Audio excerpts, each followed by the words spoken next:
안녕하세요. 은퇴를 앞두고 계신 분들이라면 누구나 한 번쯤 해봤을 고민이 있죠? 바로 55세에 연금을 받기 시작하는 문제인데요. 오늘 이 질문에 대한 정답이 최근 어떻게 완전히 바뀌었는지 그 이야기를 좀 해보려고 합니다. 바로 이 질문이죠.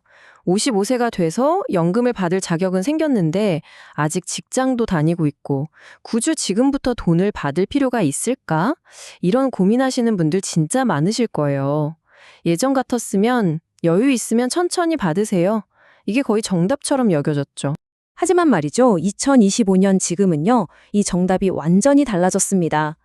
최근에 여러 제도가 바뀌면서 55세 연금 수령은 이제 단순한 선택이 아니에요. 미래의 세금, 자금의 유연성, 심지어 건강보험료까지 좌우하는 아주 중요한 핵심 전략의 출발점이 됐거든요. 자, 그럼 그 첫 번째 핵심 이유부터 한번 자세히 들여다볼까요? 바로 1,500만 원의 역설입니다.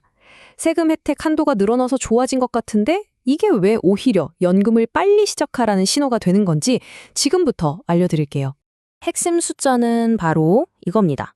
1,500만 원. 예전엔 1,200만 원이었는데 올랐죠. 이게 뭐냐면 매년 이 금액까지는 세금을 아주 조금만, 그러니까 저율과세 혜택을 받으면서 연금을 인출할 수 있다는 뜻이에요. 자, 이 슬라이드만 보면 상황이 더 좋아졌네? 이렇게 생각하기 쉽죠. 한도를 넘어도 16.5%로 따로 세금을 낼 수 있게 됐으니까요. 그래서 그럼 뭐 더 늦게 받아도 문제 없겠네? 라고 생각하실 수 있는데 바로 그게 함정이라는 겁니다. 왜 그런지 다음 그림을 보시면 바로 이해가 되실 거예요. 이 그래프가 모든 걸 설명해 줍니다. 한번 생각해 보세요. 연금 수령을 10년 뒤로 미루면 그동안 계좌에 돈이 더 쌓이고 불어나겠죠?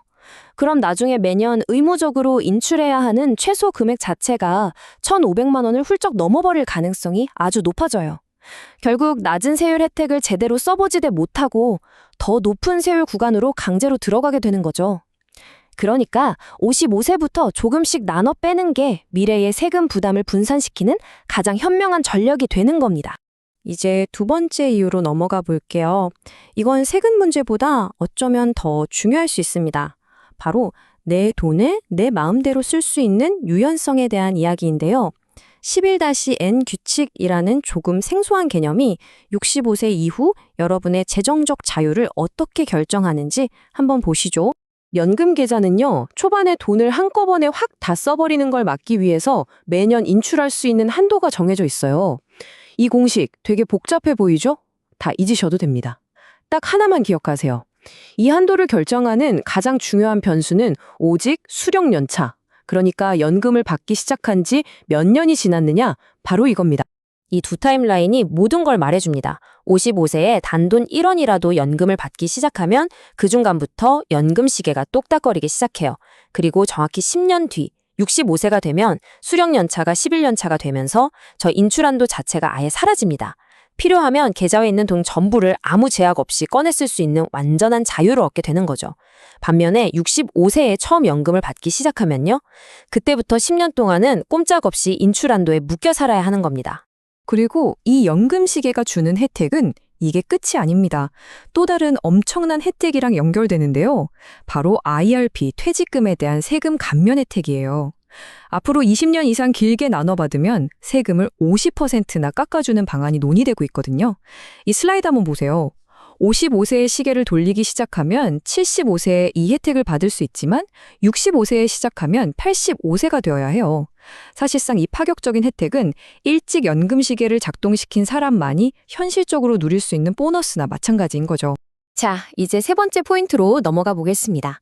많은 분들이 연금 계획 짤 때 소득세만 생각하시는데 사실 더 무서운 복병이 숨어 있습니다. 바로 건강보험료입니다. 특히 자녀의 직장 건강보험의 피부양자로 올라가 계신 분들은 이 숫자 2천만 원, 이거 정말 중요하게 보셔야 합니다. 연간 소득이 이 기준을 넘는 순간 피부양자 자격이 박탈되고 지역가입자로 바뀌면서 보험료 폭탄을 맞을 수 있거든요. 연금 수령을 미루는 전략이 왜 위험하냐면 바로 이것 때문입니다. 65세가 넘어가면 국민연금이 나오기 시작하잖아요. 그때 미뤄뒀던 사적연금까지 한꺼번에 받게 되면 두 연금 소득이 합쳐져서 2천만 원 기준을 훌쩍 넘길 가능성이 매우 커져요. 반대로 생각하면 국민연금 받기 전인 55세부터 64세까지 이 10년이 사적연금을 미리 분산해서 인출하면서 이 리스크를 관리할 수 있는 아주 중요한 골든타임인 셈입니다. 이제 많은 분들이 가질 법한 마지막 질문에 대한 답을 드릴 차례네요. 알겠습니다. 다 좋은데 55세에 돈을 받아도 당장 쓸 일이 없는데요? 아주 좋은 질문이에요. 핵심은 돈을 쓰는 것이 아니라 더 유리한 곳으로 옮겨 담는 것입니다. 방법은 아주 간단합니다. 연금 계좌에서 낮은 세율로 인출한 돈을 요즘 만능통장이라고 불리는 ISA 계좌로 옮기는 거예요. ISA 안에서는 수익이 나도 세금을 거의 안 내거나 아주 조금만 내거든요. 그렇게 자산을 불리다가 만기가 되면 이 돈을 다시 연금 계좌에 넣어서 추가 세액공제까지 노려볼 수 있습니다. 이 개념이 정말 중요합니다. 이건 소비가 아니에요. 시간이 지날수록 과세 구조가 불리해질 수 있는 연금 계좌에서 세금 혜택이 훨씬 더 좋은 ISA라는 껍질로 자산을 합법적으로 재배치하는 아주 스마트한 자산관리 전략인 거죠. 그래서 오늘 설명의 핵심 결론은 바로 이겁니다. 2025년의 제도 하에서는 55세 연금 수령의 의미를 다시 생각해야 해요. 이건 은퇴를 앞당기는 게 아니라 은퇴 이후의 삶을 내가 완벽하게 통제하기 위한 준비 과정에 가깝습니다. 세금 부담을 미리 분산시키고 65세 이후에 내 돈을 내 맘대로 쓸 자유를 확보하고 건강보험료 리스크까지 관리하는 그 모든 것의 출발점이라는 거죠. 55세는 더 이상 그냥 기다리는 시간이 아닙니다. 가장 전략적으로 움직여서 미래를 설계할 수 있는 최적의 타이밍입니다. 여러분의 연금 시계는 지금 어디쯤 와 있는지 한번 점검해 보시는 건 어떨까요?